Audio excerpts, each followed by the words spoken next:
back at the plant. Now, survival in a manufacturing business means a lot of old-fashioned hard work, 60, 70, 80-hour work weeks, multiple shifts, month after month, year after year. I risk everything I own with personal guarantees to the bank to ensure I can make every payroll.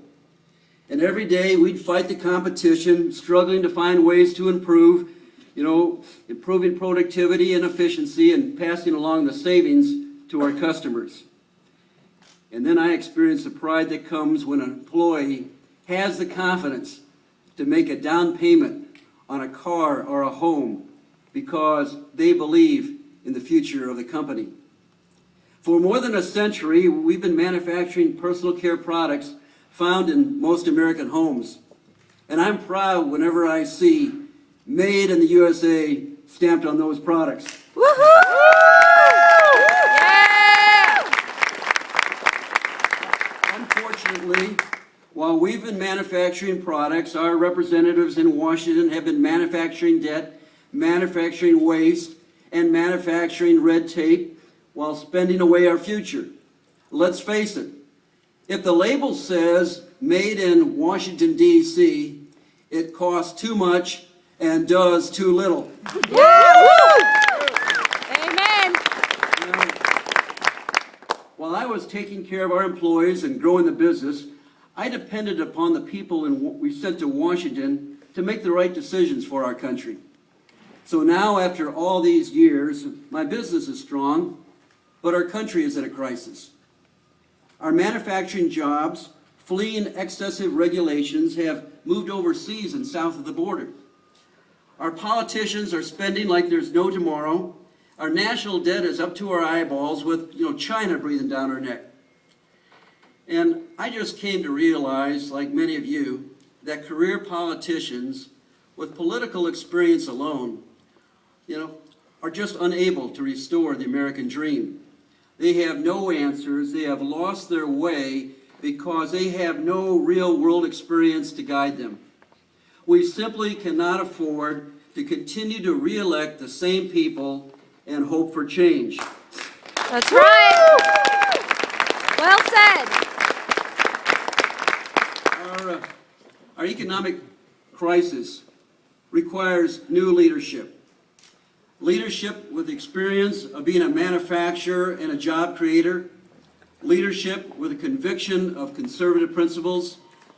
Leadership that believes in America's future. That is why I am announcing today that I am a candidate for the United States Senate.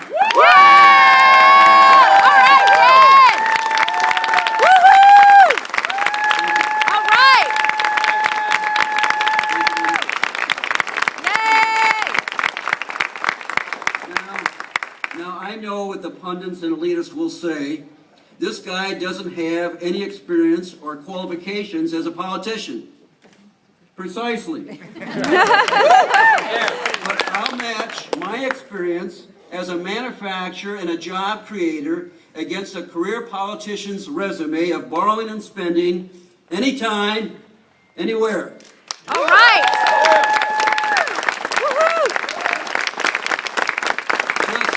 Just look at the disaster we're in.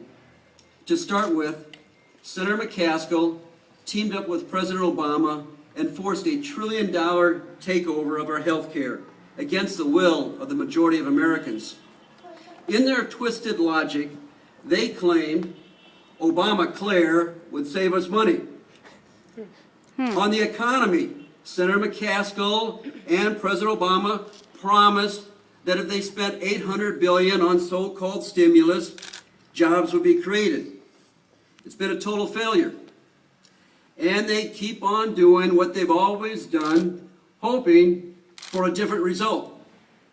So now, they've got another borrow against the future and spend it today program.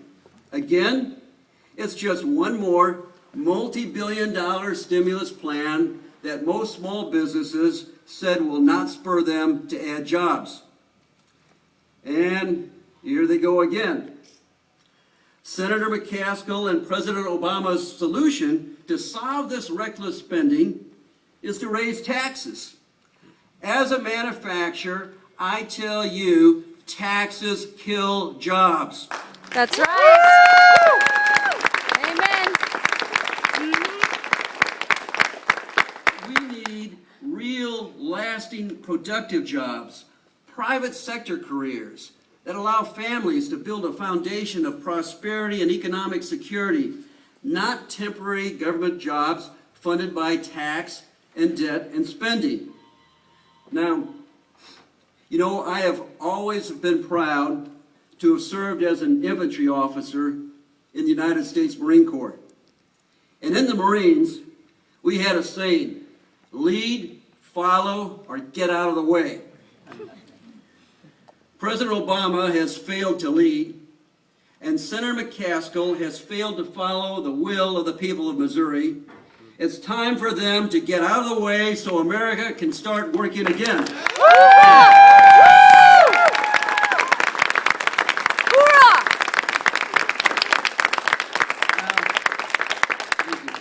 What I've experienced from over 30 years in the manufacturing business will continue to be my guide in the U.S. Senate.